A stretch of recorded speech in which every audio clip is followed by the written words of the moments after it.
Friends, Riya ব্লগে আপনাদেরকে welcome জানাই। এটা হচ্ছে জন্মাষ্টমী।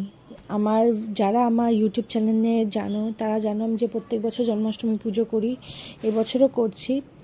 আর এই প্রিপারেশন স্টার্ট হয়ে গেছে জন্মাষ্টমী পুজোর জন্যে। এই যে সব বাসন টাসন বার করছি, কাঁসার। আমার গোপালের ওটা রেডি হয়ে গেছে, যেখানে আমার গোপু সোনাকে বসাবো। এই যে ফল কাটবো, স্টার্ট হয়ে গেছে ফল কাটা। আর কি বলবো, কাটাকাটি ব্যাপারে আমি যে এত খারাপ জানতাম না। যে ফল কাটতে বসেছি, সব তো ঠিকভাবে কেটে নিয়েছি। আমার যা কষ্ট হচ্ছিল পিয়ারা কাটতে, এত শক্ত এত শক্ত, কাটাই হচ্ছে না। বাট তাও এখানে ফাস্ট ফরওয়ার্ডে আছে বলে তোমরা বুঝতে পারবে না যে কত কষ্ট হয়েছে। বাট প্রচণ্ড কষ্ট হয়েছে পিয়ারা কাটতে আমার।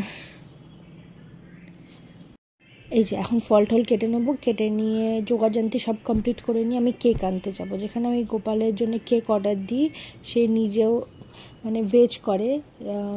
ভেজ কেকই করে, ওর কোনো আশের ঠিকানা নেই। ওকে আমি স্পেশাল অর্ডার দিই গোপালের জন্যে। এই যে সব ফল কেটে নেবো, যোগাযান্তি করে নেবো, তারপরে কেক আনতে যাব। আর কেকের ফটো বা ভিডিও তোমরা নেক্সট সেকেন্ড ব্লগে পাবে। এটা ফার্স্ট ব্লগ আমি আপলোড করে দেবো আজকে, সেকেন্ড ব্লগটা তোমার কালকে সকালের মধ্যে পেয়ে যাবে। আর আমার ইউটিউব চ্যানেলটাকে সাবস্ক্রাইব, লাইক আর শেয়ার করে দেবেন।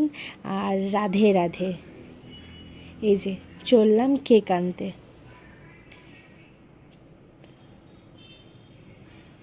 কেক নিয়ে নিয়েছি, এবার বাড়ি যাচ্ছি। হ্যাপি জন্মাষ্টমী, রাধে রাধে।